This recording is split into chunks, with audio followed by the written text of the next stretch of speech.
Hare Krishna, welcome back to video for the day. This is Sankarshan Das speaking to you from ISKCON, Austin, Texas, USA.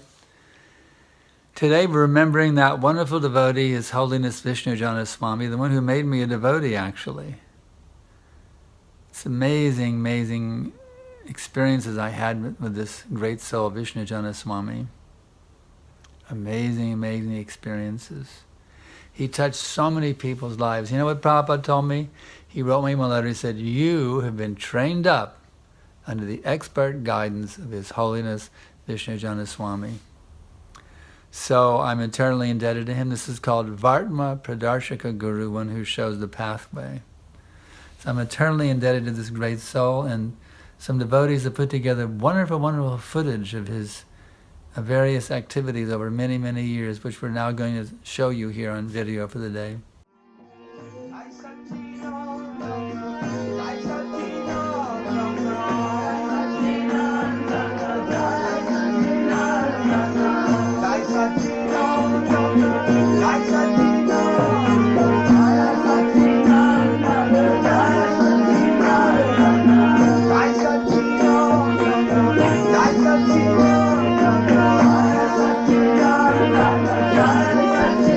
We had 8 Sankirtan parties going out every day.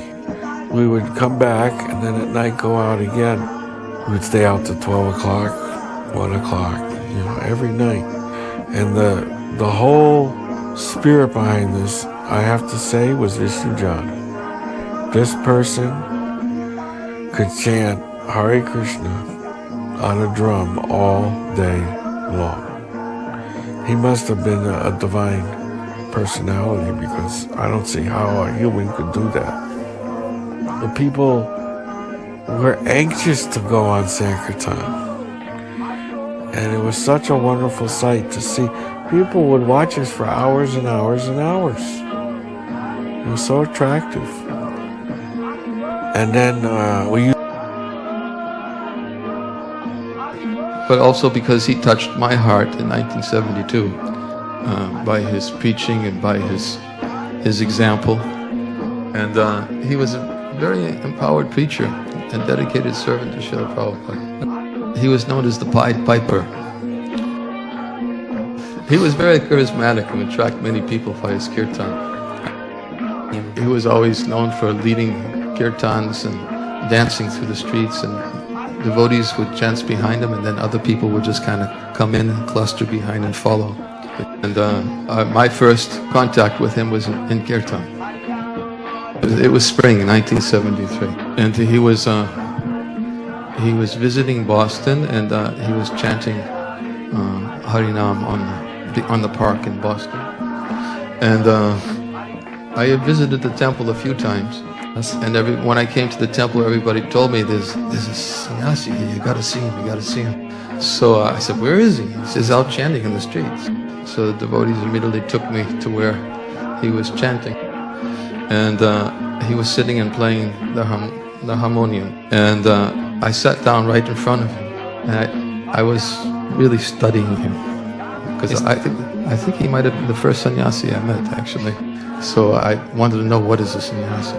So I just sat and I studied and studied, and I looked at him, the way he was chanting, and I was looking at his eyes, I was looking at the features on his face.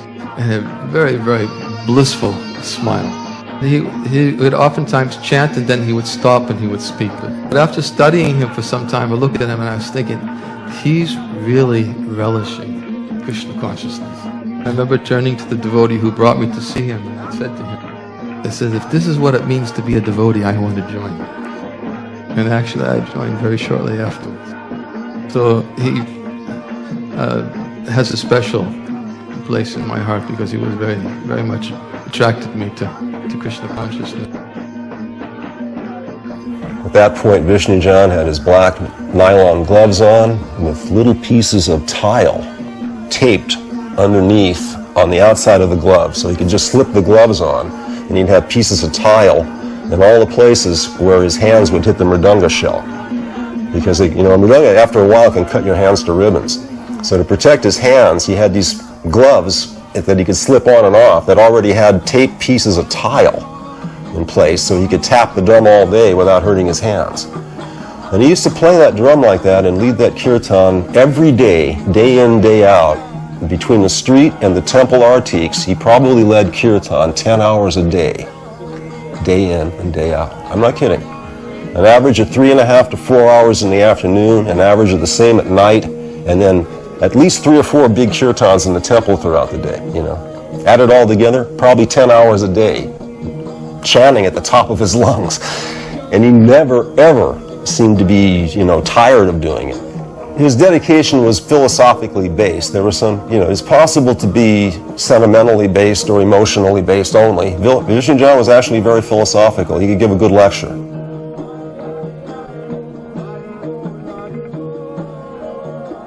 We all went down to Hollywood Boulevard, and we used to chant in front of Diamond Gyms.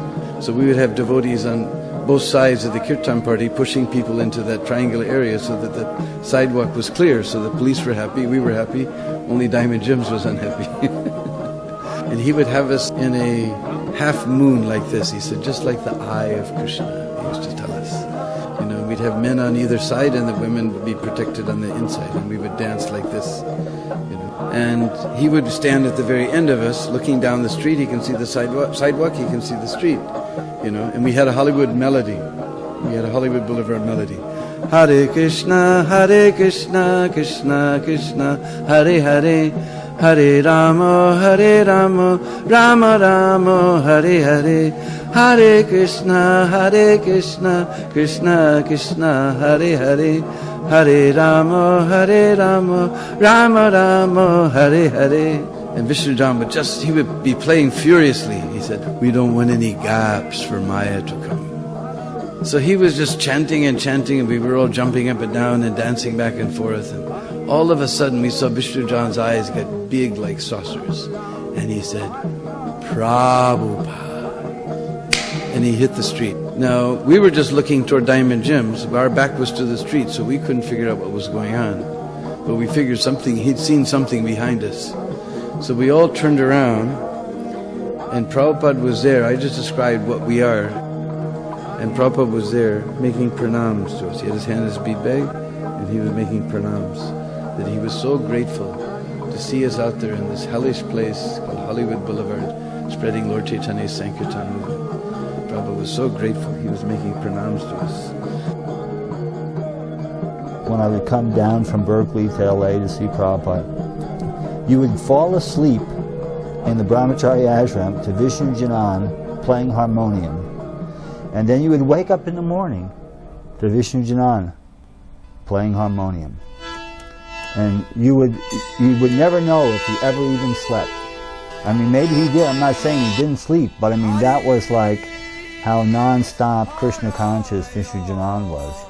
You sensed that about being in Visnujana's presence, that he was just an otherworldly being. To see Visnujana and Srila Prabhupada was the most wonderful thing to watch. And of course, everybody wanted to have Prabhupada lead kirtan when Prabhupada was there. But Srila Prabhupada would always want Visnujana to lead kirtan. And when they would look at each other, you'd start crying sometimes just to see Prabhupada and Visnujana looking at each other. You know, there was just so much love, the way Prabhupada would look at them.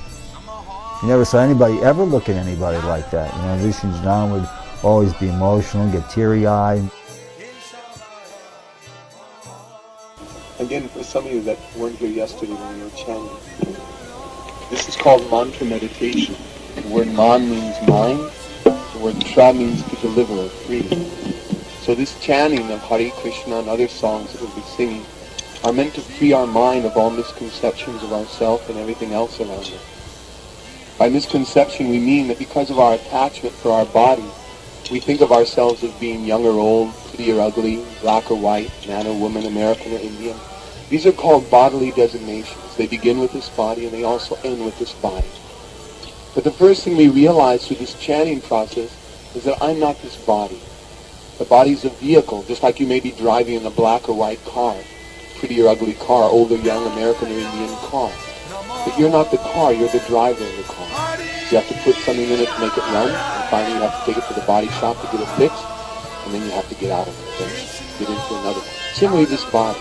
You have to put food in it, make it run, take it to the body shop, and if it's wrecked, finally have to get out of it, get into another or whatever we can. Winter of 1973, Visnujana Swami's bus had burned down somewhere in America, and while Karanda and the BBT were building him a new bus, he came to sail down the Ganges and do Harinam Sankirtan and Prasadam and distribution, and he had a slideshow to show these villages. And Visnujana was amazing, doing kirtan through the villages. I mean, people were asking us to take their children with us, and you know, they were just in shock. And we'd have a program every night with a big slideshow. I mean, and show them London Rath Yatra and San Francisco Rath Yatra. They were blown away. You know, their Hinduism was actually, you know, spreading all over the world, because we were the first Western Hindus they'd ever seen. And it wasn't just that we were a handful. We represented this movement with temples and festivals all over the world. So, of course, who's the person responsible for all this is Prabhupada. I mean, the villagers were just enormously impressed. Anyway, we sailed down the Ganges for 40 days and nights. And we got stopped in northern Bengal by a huge dam called Farakka Barrage. So then we took trucks down to Calcutta, where we met Prabhupada. So we had some kind of, you know, little camera with us, but somebody had a shaky hand. It all came out looking like ghostly images, so we didn't have anything to show Prabhupada. But when we were reporting in the room about it, Visnujana Swami said that we had distributed 500 sets of japa beads. And Prabhupada looked very concerned. He said, "You cannot do that. Now they think you are their guru." So he was a little upset that we didn't know these subtleties of Indian culture, that if you give someone beads and tell them to chant Hare Krishna, you've just given them Harinam initiation, and that's how they see it. So I think there must be a lot of villages along the Ganges where they have this memory of this bronze god from the West who looked like Lord Chaitanya and gave them initiation. Even as I used to come to a temple in Montreal, Visnujana Swami was a known name. He was known for his wonderful kirtans and his chanting Hare Krishna. He was a musician prior to joining Krishna consciousness, and was a friend of Tamal Krishna Maharaj, and they joined together in California. Visnujana Maharaj would go from campus to campus chanting. He would take the deities out on a palanquin. He would sing and preach and make devotees. And then later on, Tamal Krishna Maharaj came and joined them, and they then made the Radha Damodar Traveling Sankirtan Party, book distribution party, which was then, for that period of time, 75, 76, was the biggest Sankirtan party in the world. They were distributing a phenomenal amount of books. They had 6 buses and 20 vans, 120 devotees distributing books. It was wonderful. The book, Radha Damodar Vilas, describes about Visnujana Maharaj's influence on many others. And I think I can safely say that he was one of the devotees who was well liked throughout the society at that time and even at the present. He was a wonderful Vaishnava, inspired others in chanting Hare Krishna, which he would do all day long while out on Harinam, and brought a lot of others to Krishna consciousness. It was a wonderful memory, nice memory of a wonderful Vaishnava. Hare Krishna. This is the special net of Lord Chaitanya, which has been emanated for the benefit of this age of Kali, which is made to make the unsurrendered surrendered. Not by actual force, but by the force of attraction. This is Lord Chaitanya's force. That his attraction is so powerful that no one can avoid it. You may avoid accepting Krishna as God. You may avoid accepting Krishna's Rasa Leela as transcendental, just as it's being done in India and all over the world. Everyone is thinking of Krishna's Rasa Leela as mundane, as something of the material world. So you can discredit Krishna in so many ways. But Lord Chaitanya accepted the position of a sannyasi. In this way he demanded respect because of his renunciation. Not only did he accept the position of a sannyasi, but he performed Sankirtan. In other words, while being a sannyasi, he performed an activity which ordinarily sannyasis do not do. Namely, singing, which is one of the things forbidden for the Mayavadi sannyasis. Playing on musical instruments, which is another thing forbidden for Mayavadi sannyasis. And also this dancing, which is another thing forbidden for Mayavadi sannyasis. Plus, he ate opulent prasadam, which is definitely forbidden for the Mayavadi sannyasis.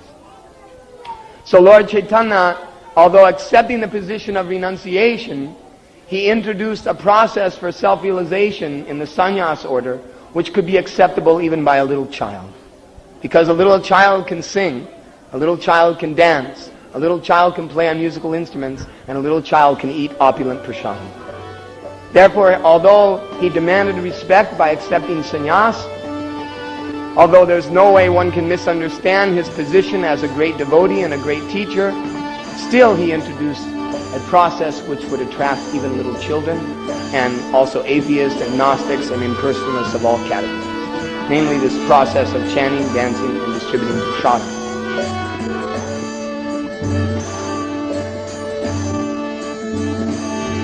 Bhakti Vinod Thakur stated that he was leaving this planet with his work unfinished. Let us finish. We are descendant of Bhakti Thakur. He kept unfinished so that we shall get the chance to finish it. That is his mercy. He could have finished immediately. He's Vaishnava, he's all powerful. But he gave us the chance. It is Bhakti Thakur's mercy.